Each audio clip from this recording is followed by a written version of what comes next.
Buongiorno, benvenuti alla TG Sicilia, alle principali notizie. La Premier Meloni a sorpresa di nuovo a Niscemi. Il municipio annuncia 2 decreti da 75 milioni ciascuno per domani. Ore di apprensione e di attesa per il ritorno dei 27 volontari italiani detenuti in Israele, fra loro il giovane ricercatore catanese Alessio Catanzaro. Indignazione generale per il trattamento disumano subito dagli attivisti della flottiglia. Vado avanti, non si lascia intimidire il sindaco di Calamonaci nell'Agrigentino, Pino Spinelli. Malgrado una lunga scia di minacce mafiose, l'ultima con un manifesto funebre con la sua foto nel cimitero del paese. Catania, allarme sicurezza al Castello Ursino, imperversano malviventi e drogati, residenti e commercianti invocano più controlli. Dopo aggressioni e scippi, gli agenti si rivolgono ai privati per acquisire i filmati delle telecamere. Il governatore Schifani ha a settembre 2028 pronti i termovalorizzatori di Palermo e Catania. Finirà così il trasferimento all'estero dei rifiuti di 174.000 famiglie. A San Vitolo Capo il Festival degli Aquiloni. Volano draghi giganteschi, meduse colorate, improbabili fenicotteri e creature uscite da un sogno. Calcio, il Palermo batte 2-0 il Catanzaro al Barbera, ma non basta, i calabresi volano in finale play-off grazie al 3-0 dell'andata. Decisivo il primo match, nonostante la grande pressione dei rosanero nel ritorno. Brutto il finale con rissa in tribuna. Serie C, il Catania pareggia 3-3 al Massimino in una gara ricca di emozioni contro il Lecco e conquista la semifinale. Decisivo il risultato complessivo che proietta i rossazzurri alla sfida con l'Ascoli.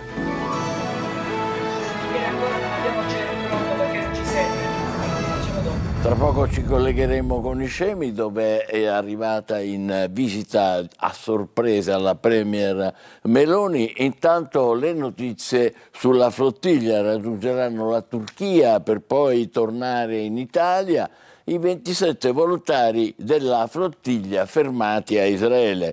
Fra loro il ricercatore catanese Alessio Catanzaro. Il video shock del trattamento subito dagli attivisti e diffuso dal ministro Bengevir ha suscitato sdegno e condanne in tutto il mondo. Emanuela Corsi.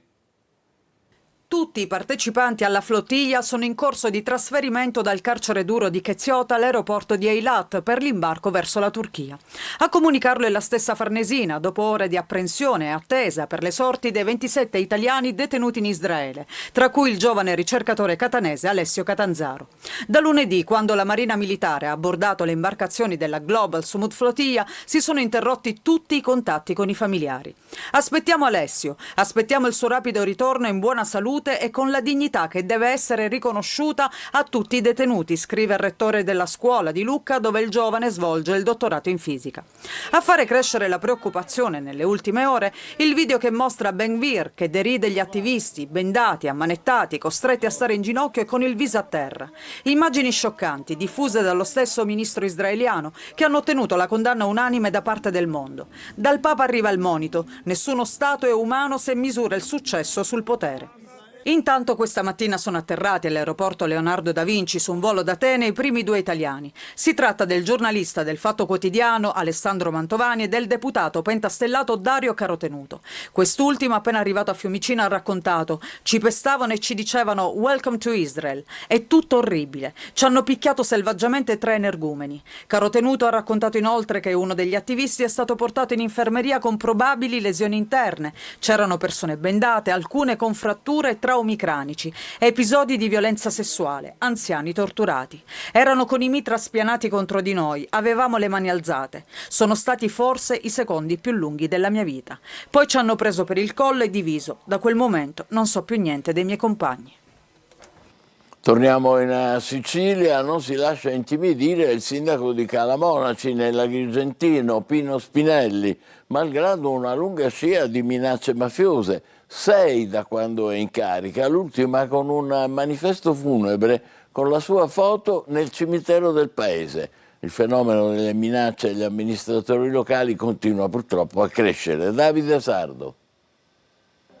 Rompe il silenzio il sindaco di Calamonaci Pino Spinelli dopo una lunga scia di intimidazioni, 6 in totale da quando è in carica, l'ultima delle quali particolarmente inquietante con un manifesto funebre affisso nel cimitero del paese che riportava foto e dati personali del primo cittadino. Un episodio che ha scosso profondamente la comunità agrigentina. Negli ultimi mesi il fenomeno delle minacce agli amministratori locali continua a crescere e Spinelli è tra i casi più esposti. Parliamo di un manifesto funebre, devo dire che è un po', dico scosso, ma veramente mi fa riflettere tanto alla cattiveria, alla frustrazione, fuori luogo perché a oggi non mi spiego i motivi. Dopo l'escalation, il Comitato Provinciale per l'Ordine e la Sicurezza Pubblica ha disposto per il sindaco una sorveglianza rafforzata con pattugliamenti frequenti delle forze dell'ordine e tutela ravvicinata nei pressi della sua abitazione e del luogo di lavoro. Non me lo so spiegare perché dico, dal punto di vista lavori pubblici tutto le faccio con dei circuiti nazionali, quindi conosco le imprese quando già quasi finiscono i lavori.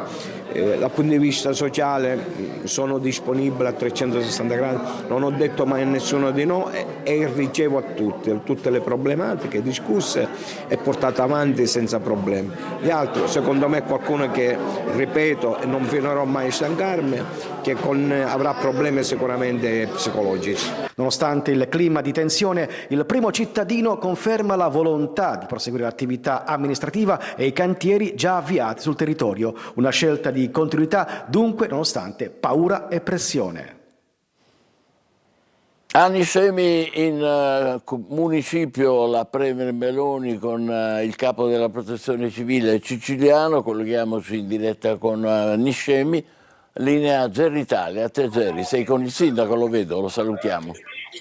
Sì, siamo qui con il sindaco di Niscemi Massimiliano Conti. La Premier Giorgia Meloni è appena andata via, una visita a sorpresa quella di stamattina, neanche il sindaco se l'aspettava così all'improvviso. La Premier è arrivata in elicottero intorno alle 12:15, ha sorvolato il fronte frana, dopodiché è venuta qui in municipio dove ha incontrato il sindaco Massimiliano Conti, il prefetto di Caltanissetta Lice Messina, ovviamente c'era con lei il capo della protezione civile nazionale Fabio Ciciliano, un vertice per fare un po' il punto della situazione, ma anche per incontrare i rappresentanti del comitato evento franoso. In piazza c'erano diversi sfollati che aspettavano notizie, ma ci facciamo dire direttamente dal sindaco gli effetti di questa visita a sorpresa. Sindaco, cosa è successo? Sì, la Premier a sorpresa è venuta con il prefetto siciliano dopo una serie di interlocuzioni, dopo l'approvazione chiaramente della decreto legge e conversione, ci aspettavano i piani che verranno adottati domani in Consiglio dei Ministri, quindi la Premier ha deciso prima di portarli in Consiglio dei Ministri proprio di venire qua, di presentarli ai consiglieri comunali, alla Giunta, al sindaco che già li conosceva, dove avevamo fatto alcune osservazioni garantendo chiaramente anche il contraddittorio con i comitati e quindi l'impegno di non rimanere soli, ma questa è una testimonianza forte, quindi noi siamo grati alla Premier per la vicinanza del governo. Il punto della situazione è quello di la certezza che verranno messi a terra i 150 milioni per le due attività preordinate, ovvero la messa in salvaguardia del costone e del versante franoso e quindi del versante collinare del centro abitato e soprattutto gli adeguati ristori e contributi a coloro i quali purtroppo hanno perso la casa, e io ho sottolineato anche la circostanza a coloro i quali hanno perso anche il lavoro. Ci sono delle attività che dopo 4 mesi ancora non hanno riaperto e quindi la certezza di ciò. Proprio questo, sindaco, su questo argomento l'abbiamo tra l'altro raccontato noi nel nostro telegiornale. Diversi imprenditori della zona nera hanno la certezza di non poter rientrare più nelle loro attività, però al di là dei fondi che hanno ricevuto tutti gli altri imprenditori, l'unica strada che hanno è un mutuo. Ne avete parlato anche con la Premier di questa situazione, di come poter uscire, come aiutare gli imprenditori della zona nera? Sì, abbiamo parlato proprio di questo e abbiamo sotto la circostanza che per la ricollocazione ci vogliono più risorse di quelle già messe in campo. Chiaramente c'è il passaggio di consegne tra la Regione e il commissario per l'area di Niscemi e quindi tutta questa aveva causato chiaramente un rallentamento, ma abbiamo sottolineato che le 20 attività dovranno riaprire perché hanno certezza di ciò in altro posto e dovranno essere ampiamente e debitamente supportate nella loro attività. Grazie. Chiaramente dell'amministrazione. Grazie al sindaco Massimiliano Conti. Naturalmente nelle prossime edizioni avremo anche le dichiarazioni della Premier Giorgia Meloni che abbiamo raccolto immediatamente prima del collegamento. Per il momento da Niscem è tutto, a te la linea. Grazie Gerry e un saluto ancora e buon lavoro al sindaco. Le altre notizie: Giovanna e vice Messina Denaro, sorelle del defunto capomafia di Castelvetrano, sono indagate per aver aiutato il fratello a sottrarsi alla cattura quando era ricercato. La procura ne aveva chiesto l'arresto, intanto carabinieri e polizia hanno eseguito perquisizioni a casa di un'avvocatessa di Campobello di Mazara, ora deceduta. La legale in passato aveva assistito Messina Denaro e alcuni suoi favoreggiatori. Lo studio della donna nel frattempo è passato al figlio, che non è indagato. Cellulari e app criptate usati anche dal carcere per gestire traffici di droga. L'inchiesta della DDA di Palermo di ieri, con 26 arresti, ha rivelato una rete criminale che continua a impartire ordini e coordinare consegne dall'interno delle celle. Roberta Lunghi. Cellulari, chat e ordini di droga dal cuore delle celle. Se ne riparla dopo l'operazione di ieri della DDA di Palermo che ha portato all'arresto di 26 persone, stroncando l'attività di 2 organizzazioni criminali con base nei quartieri di Villa Grazia, Santa Maria di Gesù e Villaggio Santa Rosalia. Non più un'eccezione, ma il riproporsi del grave problema del carcere che non interrompe la catena di comando. La detenzione rischia così di diventare non una cesura netta con l'esterno, ma una semplice delocalizzazione del comando criminale. Anche Gabriele Pedalino, ritenuto tra i vertici della rete di narcotrafficanti smantellata a Palermo, usava il suo cellulare per dare ordini, utilizzando l'app Signal. Scoperto un vero sistema di comunicazione parallelo costruito con altre app progettate per garantire privacy e anonimato e diventate il canale attraverso cui gli indagati parlavano di carichi di droga, fissavano prezzi, programmavano consegne, condividevano fotografie dei pacchi di cocaina. Le conversazioni avvenivano in gruppi dai nomi evocativi come i fuorilegge e i fratelli e per evitare sospetti la droga veniva indicata con parole in codice: bianca 007, palline, minuti. A consentire agli investigatori di ricostruire la rete sono stati i trojan installati sugli smartphone degli indagati, microspie digitali che hanno permesso di entrare nelle chat criptate e ascoltare conversazioni che i trafficanti ritenevano impossibili da intercettare. E a questo si aggiunge l'allarme del sindacato di polizia sulla circolazione delle armi da guerra nelle mani della criminalità organizzata. L'età media nelle questure siciliane è sopra i 50 anni. Serve un organico adeguato, dicono i sindacalisti. Lorena Dolci. Sapere che in giro circolano armi potentissime come Kalashnikov, che sono delle armi che hanno un forte impatto anche con i mezzi blindati. Pensate alle forze dell'ordine che ogni giorno sono sul territorio, con quale stato d'animo rendono servizio nelle strade della nostra Sicilia, comunque in tutta Italia. Forze dell'ordine sempre più preoccupate rispetto alla circolazione di armi da guerra, usate o ostentate con facilità, un arsenale micidiale e potente. Armi pesanti sono state registrate in tutta la Sicilia, non solo Palermo, non solo Catania, quindi significa che la criminalità organizzata ha nella sua disponibilità armi da guerra pericolosissime, quindi è ovvio che per contrastare il fenomeno della criminalità organizzata servano risorse da investire nella nostra regione.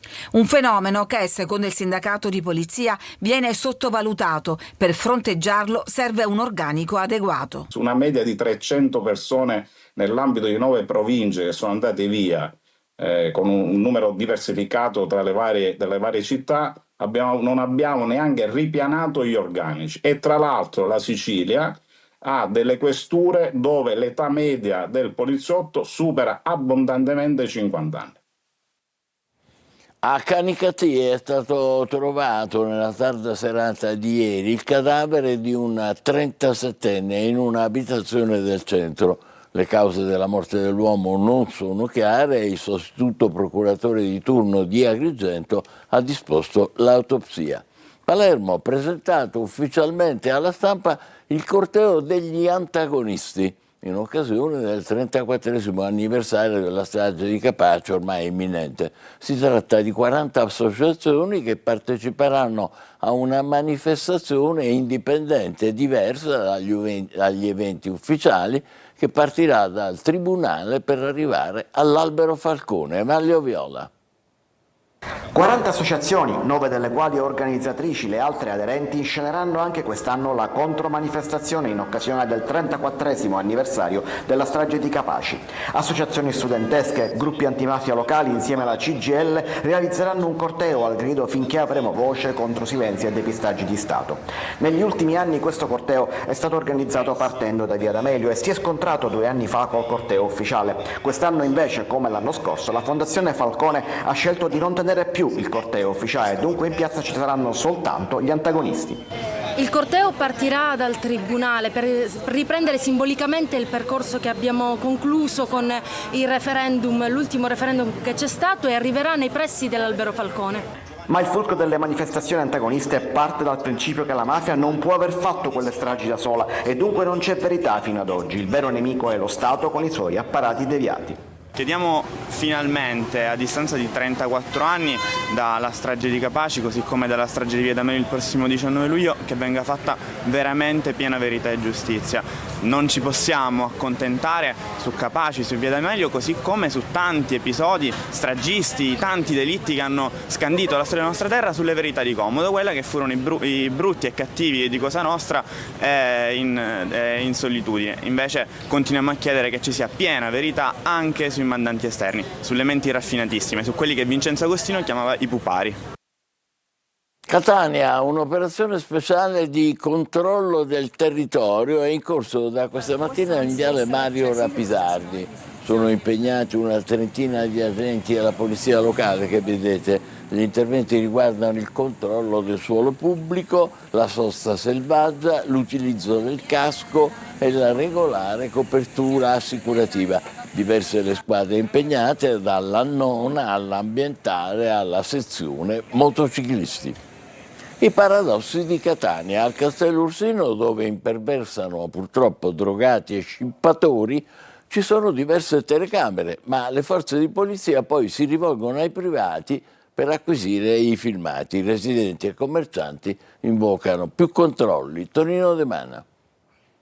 Ci sono tanti raccati che per 5 euro, per 10 euro fanno danni, rompono le macchine, fanno troppo danni. È il grido d'allarme di uno dei tanti catanesi che frequentano piazza Federico II di Svevia, una zona che di turistico ha ben poco, a giudicare dalle cartoline poco edificanti che vi mostriamo. L'isola pedonale ha desertificato il perimetro del Castello Orsino, dove balza all'occhio il senso di abbandono, con erbacce che invadono le aiuole e sporcizie di ogni tipo, che si nota anche nel fossato del castello, oggetto di interventi di riqualificazione che dovrebbero essere ultimati a settembre.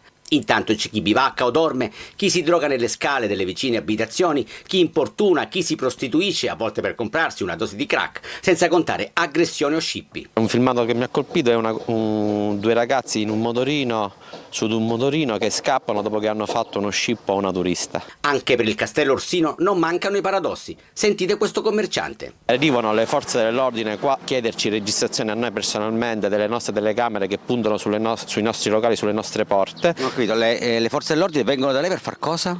Perché ci richiedono le registrazioni dei reati che ormai quotidianamente accadono. Residenti, commercianti e titolari di B&B invocano controlli e sicurezza. Ci vuole un camper fisso 24 su 24. Io non vorrei che il Castellursino diventi una Librino 2.0, completamente dimenticata, completamente abbandonata. Auspico che possiamo essere in qualche modo monitorati, controllati, ecco, sentirci protetti. Un presidio fisso di polizia, specie nella movida, potrebbe essere la soluzione.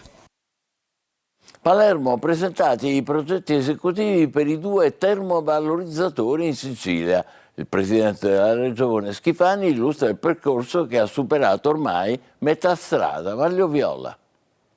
Sono pronti i progetti esecutivi per la realizzazione di 2 termovalorizzatori previsti in Sicilia, uno a Palermo e uno a Catania. Li ha presentati questa mattina il presidente della regione Renato Schifani, che conferma il cronoprogramma in base al quale gli impianti entreranno in funzione fra 2 anni e mezzo. Siamo partiti senza piano rifiuti, oggi abbiamo il piano rifiuti approvato, i termovalorizzatori, i progetti oggi sono stati presentati, saranno poi autorizzati dalle procedure e poi inizieranno i lavori. Il cronoprogramma prevede un inizio ai lavori primavera del 2027 fino ai lavori dicembre 2028. Certo, il mio desiderio, la mia determinazione, il mio auspicio è quello di inaugurarli. Ma il governatore coglie l'occasione per elencare i tanti cantieri che sono pronti a partire in Sicilia, molti nel settore della sanità pubblica. Vi sono altre iniziative che ho attivato, una per tutte le terme di Sciacca, il Comiso, l'aeroporto di Comiso diventare cargo, vi sono altre iniziative, il polo pediatrico, l'inaugurazione del polo pediatrico, il polo oncoematologico, l'ospedale di Siracusa. Abbiamo smosso le acque, in questi anni abbiamo attivato tanti di quei futuri cantieri impegnando somme non indifferenti per dare alla Sicilia anche una sanità ospedaliera di eccellenza. Il presidente della regione poi guarda al futuro e conferma che dopo la parifica della Corte dei Conti prevista a fine mese ci sono risorse importanti che potranno essere spese. Abbiamo delle grosse risorse, abbiamo una variazione di bilancio positiva, avremo una manovra di fine anno pure abbastanza significativa. Il 27 parteciperò all'udienza alla Corte dei Conti per la parifica del bilancio del 2024, del 2022, scusate, e quindi che libererà delle risorse naturalmente, quindi il clima è molto positivo. Altre notizie, a San Vito Lo Capo è tornato il Festival degli Aquiloni. Volano draghi giganteschi, meduse colorate, fenicotteri improbabili e creature che sembrano uscite da un sogno. Laura Spanò. Il Festival internazionale degli Aquiloni torna a colorare il cielo della Sicilia con la 16ª edizione, trasformando ancora una volta il borgo marinaro di San Vito Lo Capo in un grande teatro a cielo aperto dove emozioni, arte, musica e poesia si incontrano guidate dal vento. Ieri l'apertura ufficiale con una parata che ha attraversato il paese, poi in spiaggia finalmente con gli aquiloni che già svettavano in cielo. Fino al 24 maggio aquilonisti provenienti da diverse parti d'Italia daranno vita a un evento capace di unire generazioni, culture e linguaggi attraverso uno dei simboli più universali della libertà, l'aquilone. Tra le novità di questa 16ª edizione la partecipazione per la prima volta degli aquilonisti Mauro Fratoni e Massimo Dallaglio. Il Festival degli Aquiloni rimane una festa per le famiglie, i bambini, gli appassionati e per tutti coloro che desiderano lasciarsi sorprendere dalla magia di centinaia di colori sospesi tra cielo e mare, ma sarà anche un momento di riflessione e di memoria. Sabato 23 maggio alle 17:58, in occasione del 34° anniversario della strage di Capaci, sul campo volo si terrà una cerimonia commemorativa con il lancio di aquiloni bianchi e letture dedicate a Giovanni Falcone, Francesca Morvillo e agli agenti della scorta Vito Schifani, Rocco Di Cillo e Antonio Montinaro. È il momento della nostra pausa, tra poco il calcio con il Palermo che ha battuto per 2-0 il Catanzaro, ma è comunque fuori dai play-off, e il Catania che pareggia 3-3 con il Lecco e vola in semifinale contro l'Ascoli. State con noi.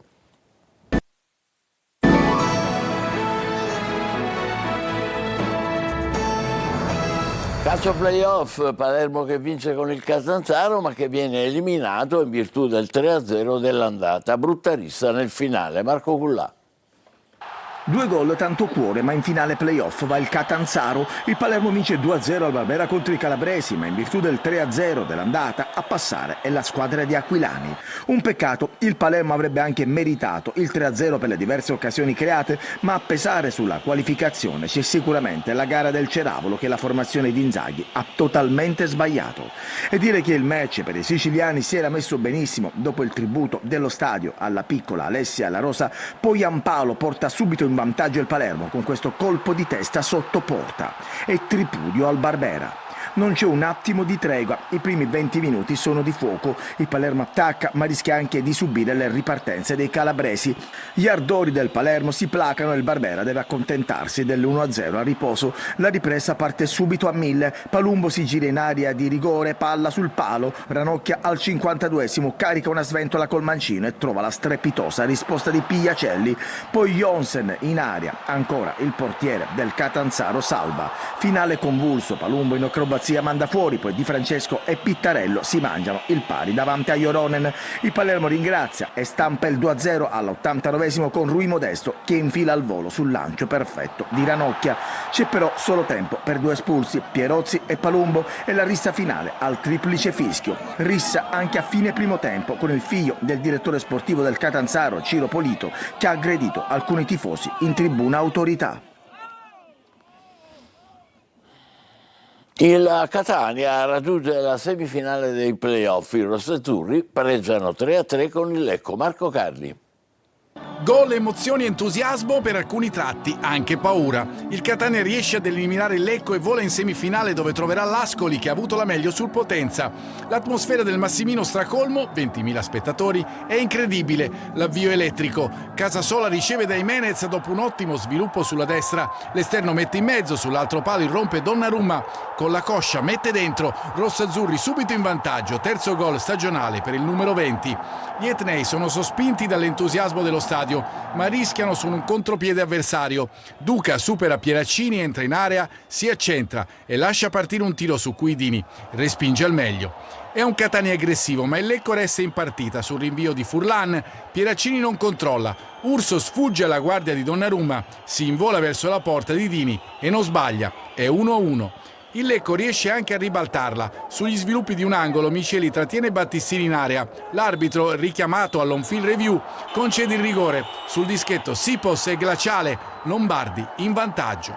Il Catania subisce il colpo e deve riorganizzarsi, ma sfrutta un calcio d'angolo. Ierardi sul cross di Ciccerelli si fa sentire in mezzo all'area e per contrastarlo Marrone mette nella propria porta. 2-2. I tifosi esultano, sollevati, gol importantissimo che arriva poco prima dell'intervallo. Il Lecco però ad inizio ripresa è subito pericoloso. Duca dalla sinistra si accentra e tira, Dini respinge. Il Catania può contare invece su Super Ierardi che spezza un'azione in ripartenza di Duca e si proietta in avanti. Riesce a scambiare con forte in mezzo all'area e di sinistro batte Furlan. Un gol da cineteca, davvero attaccante, tripudio, rossazzurro. Gli etnei sembrano in controllo, ma mai fidarsi del Lecco. Su un pallone che esce dall'area di rigore Duca controlla e fulmina Dini. I rossazzurri si lamentano per un tocco sospetto in area di Konaté, ma l'arbitro convalida. Bruzzaniti in contropiede la possibilità del colpo del KO, ma spedisce fuori.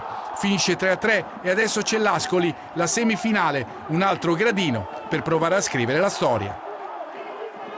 Ci fermiamo qui, grazie e buon pomeriggio.